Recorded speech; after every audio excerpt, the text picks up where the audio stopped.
I feel really out of it today, guys. I'm not even gonna lie to y'all. Have been having a lot of trouble lately sleeping. I don't really know why. It's been annoying, honestly. So yeah, I apologize if I sound tired. Like, I'm not sleepy. I feel like exhausted, I guess. And it's not because of uploading or anything like that. I don't know. I mean, personal life stuff too. You guys know the whole shebang. So yeah, I apologize if I seem out of it. Maybe I'll wake up a bit through the video here. But yeah, boss of YouTube, how's it going, guys? Have for y'all today my week 5. I want to say this is week 5. Yes, week 5 match for Clash of Kings.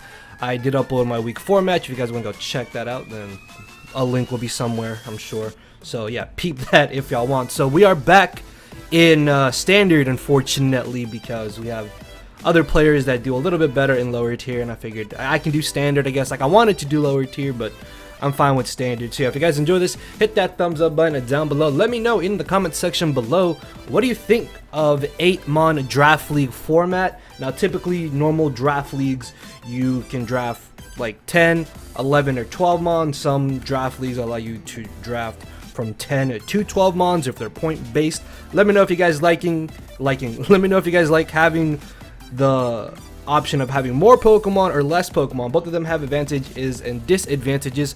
The main thing I like about 8-mon format, though, is that it's a lot faster and a lot easier to build in 8-mon format, but there's also more weaknesses a team can have. So yeah, both of them have positives and negatives. So let me know what you guys think about them in the comment section below. So for our week 5 match here, currently we are taking on the Goondocks, the 511s versus the Goondocks, that are coached by Jacob, as always, and Phantom Base, 2 people I've battled before in the past, actually, and uploaded the games to the channel here.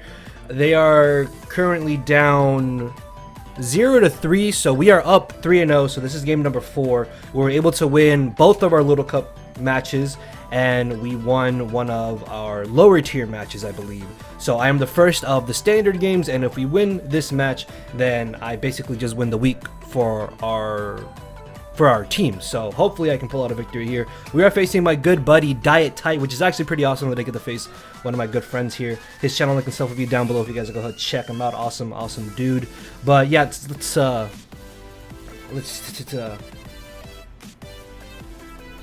take a look here at the team preview. Obviously timestamp somewhere for you guys to go ahead and skip to the actual battle itself.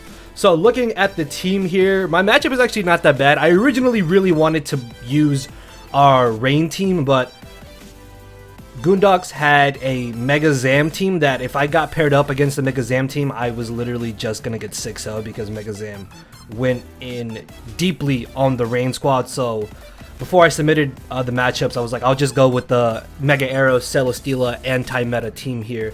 And the matchup is actually not that bad. The biggest threat, though, going into this game is definitely going to probably be the Zeraora. Like, I do have Mega Aerodactyl that outspeeds it. I do have Roserade and Crocodile, but the thing about it is that if it's bulk up, physical, then it doesn't care about Intimidate. It can just break through Roserade, and then Darkinium Z knockoff obliterates Latios. If it's Calm Mind, it's not as annoying if it's Calm Mind, but it's definitely going to be a giant problem if it is bulk up. It can definitely run a plus attack nature too if he's not worried about running max speed on the Zeraora, which I really doubt he's going to run max speed. Like, he can easily just go at him and max attack and then do whatever he wants to do with the other EVs. Gallade is also terrifying because my only real thing to outspeed it is Mega Arrow, and I guess I can bank on a speed tie with the Latios. Tornadus, always annoying.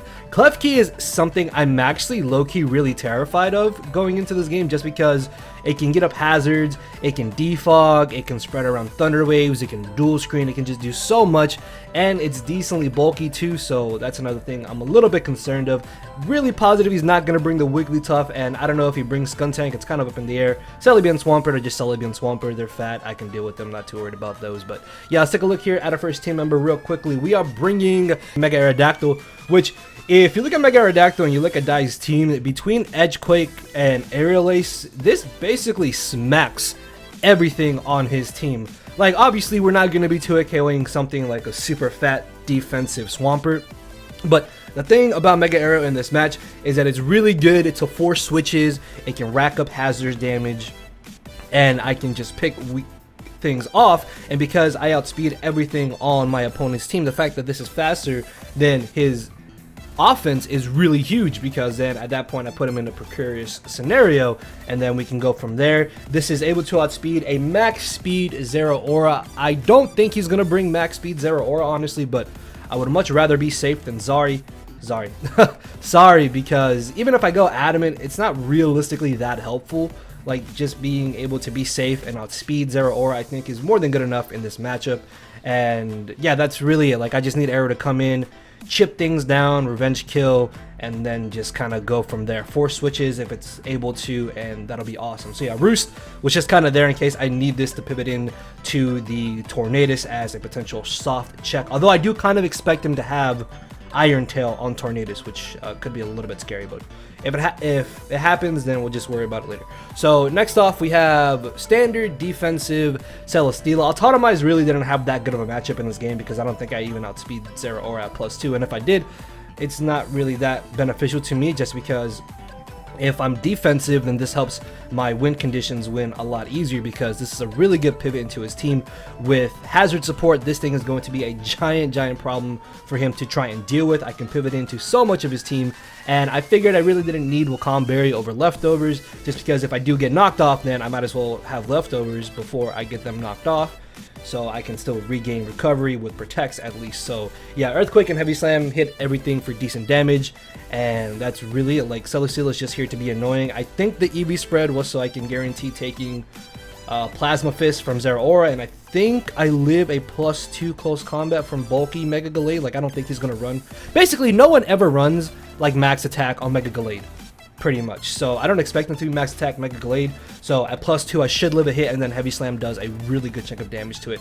Or I can Leech Seed it, I guess. Protect. I guess Heavy Slam to finish it off. But you guys get what I'm saying. So yeah, I should be able to take a +2 bulky Mega Gallade's close combat, and then if I get rid of Mega Gallade, hey, I'll take that. But Celesteela here is a really nice pivot into a good majority of his team. So our first win condition here is going to be Adamant Choice Scarf Krookodile. Krookodile is actually really good in this game, because there is a good possibility that he does not bring the combination of Klefki, Skuntank, and Wigglytuff. If anything, at least one of those 3 is coming.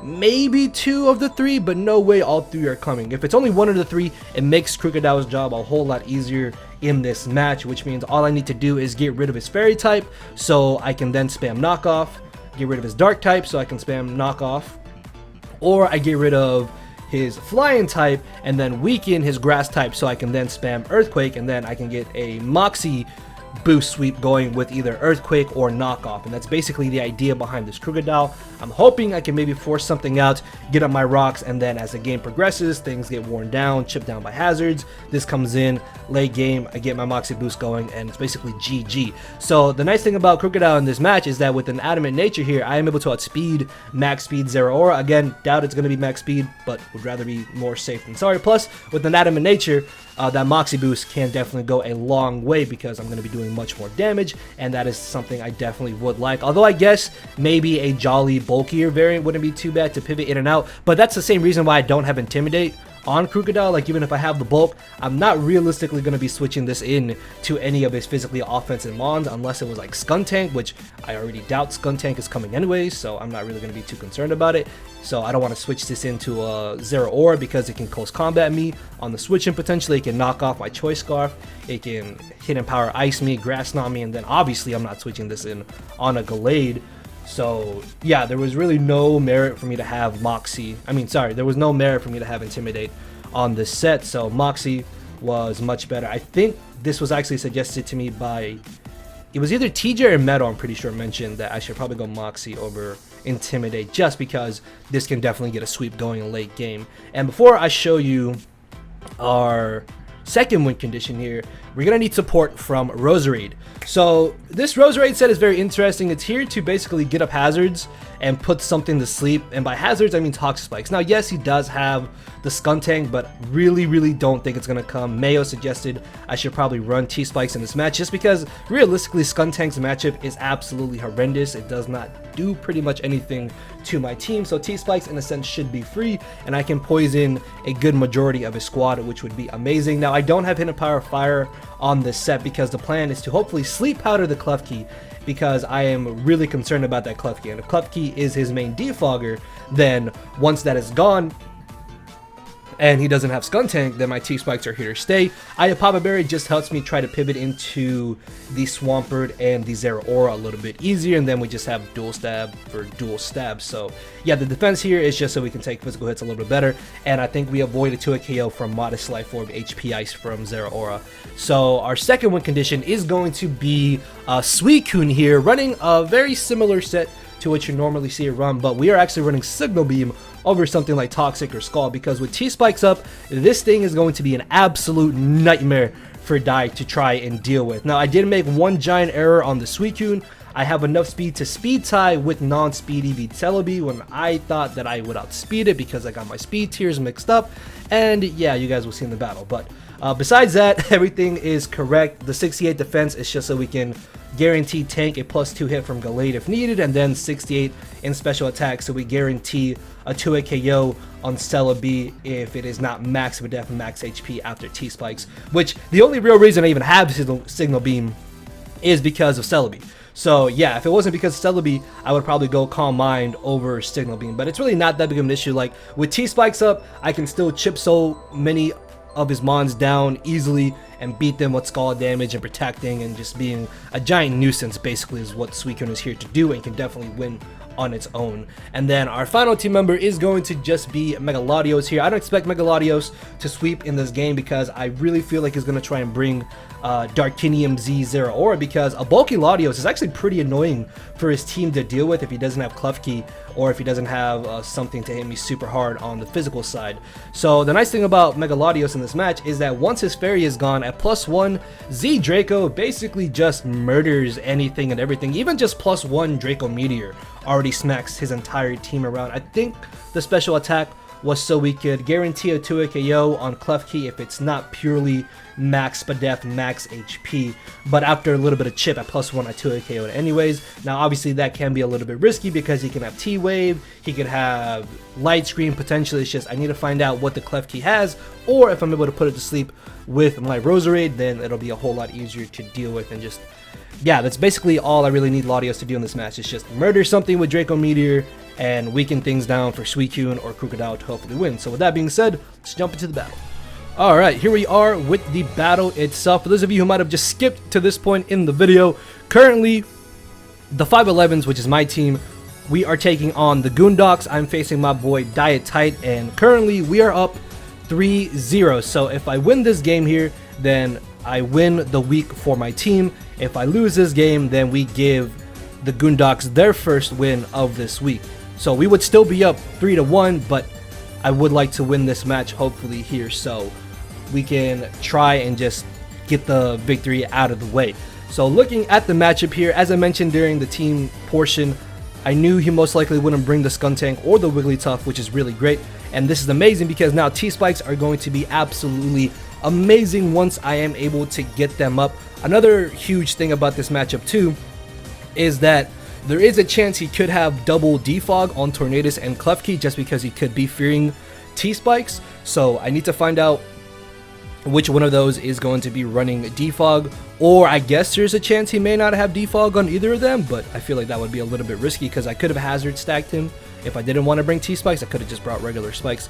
Either way though, I need to find out which one of these mons is defog so I can get rid of it ASAP. The Mega Gallade could be a little bit scary if it sets up. Zeraora, I have no idea if it's going to be purely physical, if it's going to be set up, or if it's going to be mixed. I need to see what kind of set it is. Celebi and Swampert, I'm not really too concerned about. I don't expect something like a Calm Mind or Nasty Plot Celebi in this matchup, honestly.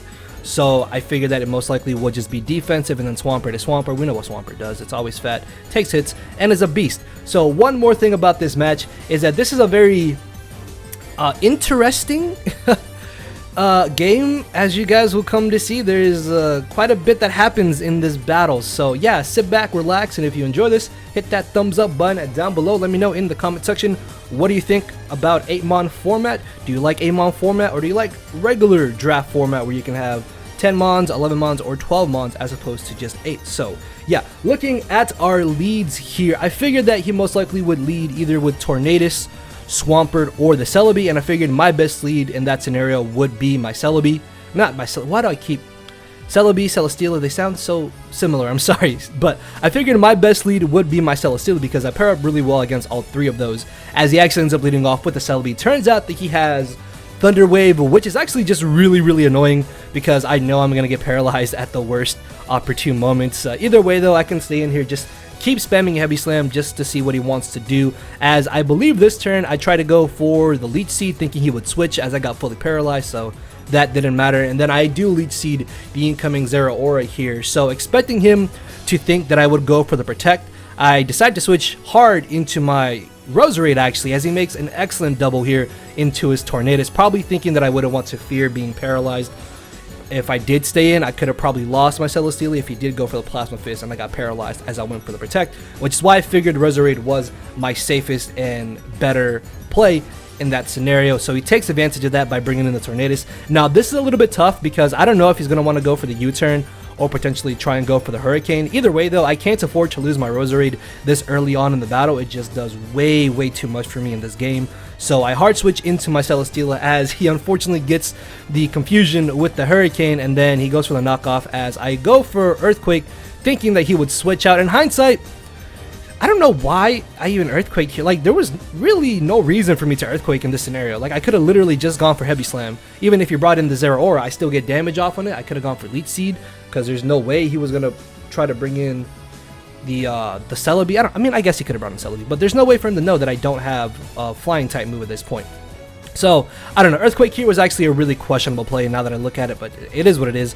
As he turns out to have the Heat Wave, I unfortunately will hit myself into confusion on the turn that I try to go for the Heavy Slam. Now, that confusion hit honestly didn't matter, I think, in the long run of this game, just because Tornadus does have Regenerator, so it most likely would have regained back all of its HP. So, yeah, this is actually really bad, though, because I was going to try and rely on Celesteela being a really good pivot in this match, and with it being able to Leech Seed and Protect and just wear things down. Now that I've lost it, I'm at a pretty big disadvantage in this game, and I need to find some way to hopefully get myself off of the back foot here. As I bring in my Aerodactyl, I know he's going to switch, so there's not much merit in me going for the Stone Edge here. So I figured Swampert was most likely his best switch in, as I do a decent chunk of damage to it. I'm going to try and bring in my Roserade here, as you're going to see that this damn Swampert is such a giant nuisance these next few turns, because not only does he have Roar, but it turns out that he also has Toxic. So now I need to play around.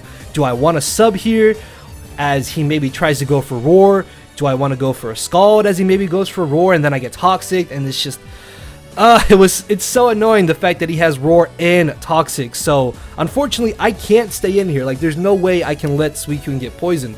So I'm just hoping that maybe he goes for the Toxic as I bring in Roserade. He roars me into my Mega Aerodactyl, and then I'm forced to bring in Roserade because I'm scared of Scald, and he goes for the Earthquake. Oh my god, dude, this Swampert this Swampert was so annoying. So the nice thing about this, though, is that I finally have my freaking Roserade in on Swampert. He has popped my Aya Papa Berry, but it's fine. It's not that big of an issue. The only thing I want to do right now is to try and get up a layer of T-Spikes. In hindsight, I guess I could have gone straight for the Sleep Powder, but if he was aggressive and tried to bring in Tornadus and I missed Sleep Powder, then I lost so much momentum. So if anything, going for Toxic Spikes here is a play that even if he does have Defog, I at least force him to get rid of rocks on my side of the field, and then I can try and T-Spike later, and then I know which one of his Mons is his Defogger, and that's good information, as I mentioned earlier. And if I gone for Sleep Powder and missed, then I gain nothing out of this turn, rocks stay up, and things just go downhill even faster. So I know he's not going to stay in here, so I'm going to be able to get up a layer of T-Spikes. As in comes a Klefki, I figured, okay, if this is his Defogger, I can go for Sleep Powder, put him to sleep, and then if he doesn't wake up again, I get up my T-Spikes, I potentially get up my rocks, and then that can put me in a pretty good spot here.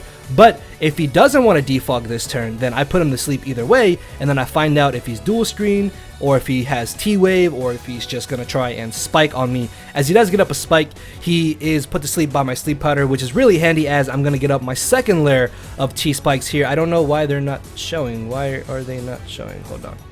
Because that's going to really bother me too. Sorry. So yeah, okay, here we go. So we have two layers of T-Spikes up because it's more beneficial for me to have 2 layers of T-Spikes as opposed to 1 layer of T-Spikes, because 2 layers means that his Pokemon are going to be Toxic Poison, which means every turn Toxic is going to be increasing. As where if I only had 1 layer of T-Spikes up, they would only be regular Poison, so they would only take 12% every turn. And that is not going to be as good for my team as 2 layers of T-Spikes up, because I do have Sub Protect on my Suicune. So after getting up the 2nd layer, in comes the Tornadus. I figure he most likely is going to either go for knockoff or go for the Hurricane, so I figured switching into my Latios here was my better play, as unfortunately he does end up missing there, but it's Hurricane, can't really be too upset about it, as he then goes for the knockoff. This gives me a chance to go for the Roost just to see what he wants to do, as this Hurricane ends up doing way more damage than I expected it to do. Like 49% is kind of insane, honestly. Like, I know I don't have a lot of HP investment, but Latios is naturally bulky on the Spadef side. Thankfully though, no confusion, so I'm able to get up the Calm Mind here, and then I will be able to go for a Roost this following turn, because right now at +1, Latios is a giant threat to his team. His only answer to my Latios is a Sleep, which is this Klefki, and if this Klefki is not max Spadef, max HP, I can easily 2-hit KO it with Hidden Power Fire. So that's basically my play in this scenario. Even if he brought it in here, because he hasn't technically wasted a turn of Sleep, I can go straight for the HP Fire, see what investment he has, and unfortunately it turns out that he is max Spadef. So now I'm basically just playing with my chances on whether or not he's going to wake up, and I figured that it's better in my favor to stay in here and get off another HP Fire, so then that way I can make it a lot easier to beat this Klefki, as he does stay asleep.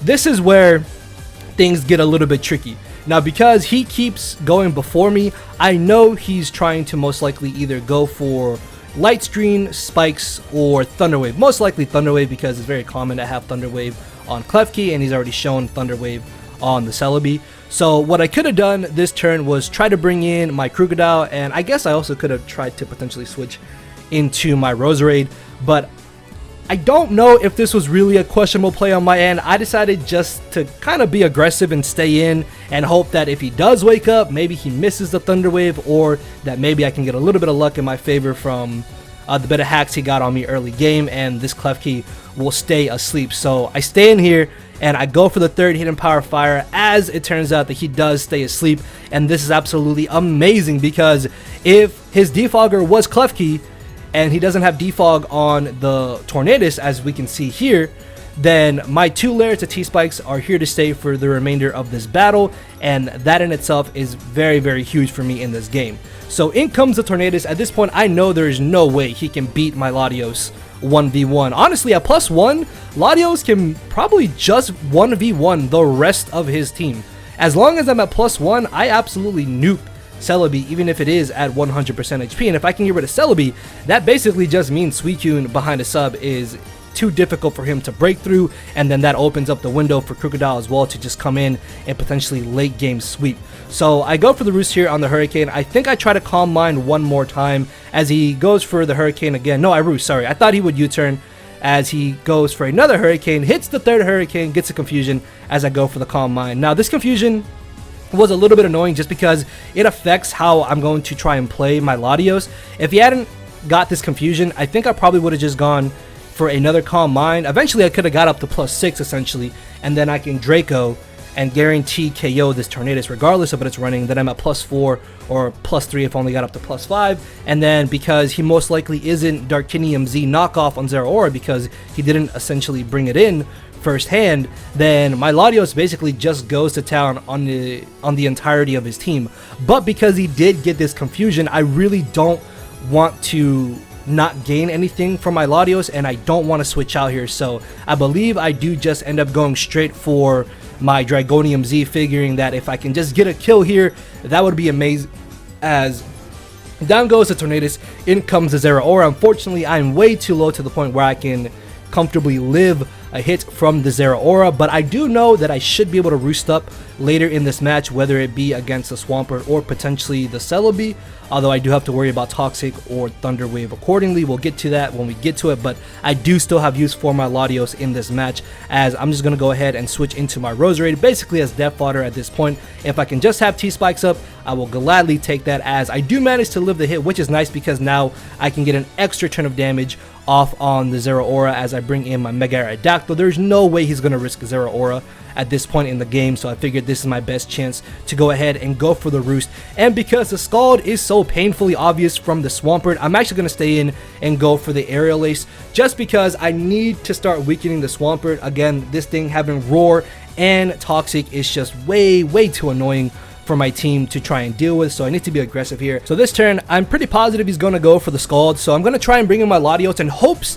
that he burns me with the Scald, because if he burns me with Scald, this means I don't need to worry about Toxic, and most importantly, I don't need to worry about Thunder Wave, which means my Latios, once I get Calm Minding up again, is going to be in such a favorable position that even though I've already used my Z move at +1, I'm still going to be murdering things with Draco Meteor. But of course, when you want to get burned, you don't get burned. So now my options are to either try and Roost here, I can maybe go for the Calm Mind, or I can go for the Draco. Realistically though, I cannot Draco, just because if Gallade is like sub SD or sub bulk up, I'm gonna be at -2. It comes in, it can sub, even though yes, I do have T-Spikes up behind a sub.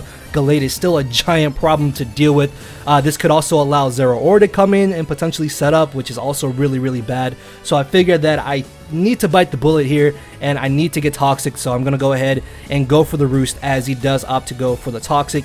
And now the same scenario is still playing through my head. Basically, I can Roost or I can Calm Mind, but I cannot Draco. So I figured I might as well just go for the Roost here, as he decides to go for the Roar, knowing that he can't do any damage to me, as he actually roars me into probably the best Pokemon that he could have roared me into. Although I guess if he had roared me into Krookodile, that also would have been nice, because I could have gone for the knockoff, or I might have been able to get up Stealth Rocks, and Stealth Rocks chip also would have been pretty handy in this game. But I could have got a Moxie boost, I guess, with Krookodile. As long as it wasn't Suicune, then it was basically good for me, basically. So he is going to get knocked out here by the Aerial Ace. Now, even though I am too low to the point where I can comfortably switch back in, like I do live Stealth Rocks, but I'm not going to be able to Roost up against anything. So I'm just going to be aggressive on whatever he decides to bring in against me. As he brings in the Celebi here, I go for the Aerial Ace and do a really good chunk of damage. Like, I did not expect to do 50% there. It turns out that he's not very physically defensive, so he could be running some speed, or he's just more mixed defensive than I anticipated. Either way though, this next turn is the last turn of my Mega Aerodactyl, and I'm not sure if I really want to go for the Aerial Ace here or not, or maybe try and Roost, hoping that he goes for the Recover. Unfortunately though, I kind of make the incorrect play by going for the Roost, as he makes the better play in going for the Giga Drain. I guess realistically, I didn't lose much in just going straight for the Aerial Ace, just because I still would have got off damage on the Celebi. Even if he had gone for the Recover there, Toxic still would have done a little bit of chip, and I guess it doesn't necessarily matter. I mean, obviously if I Aerial Aced him on the Giga Drain, then I would have him a lot lower than 100%, but it's not that big of an issue, as I'm able to bring in my Latios here. And because I know that this Celebi cannot touch me, I can either go directly for a Draco Meteor, or I can try to go for the Calm Mind.